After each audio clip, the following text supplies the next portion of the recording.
Psychologists now believe that there are at least two parts of the brain involved with memory. As psychology students, you'll know one of them is the hippocampus.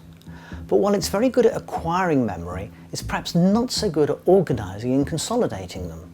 In one of Professor Gaskell's experiments, two groups of participants were asked to learn new fictitious words. The experimental or sleep group learnt the words in the evening, slept in the laboratory and were tested 12 hours later the following morning, while the control or wake group learnt the words in the morning and were tested 12 hours later in the evening without sleep. If what you're really aiming to have is flexible knowledge and generalizable knowledge, really useful knowledge, then you need to learn it over a longer period of time. You need to learn and then sleep, and learn and then sleep, and continually revisit this knowledge, and that's going to give you a very flexible form of memory.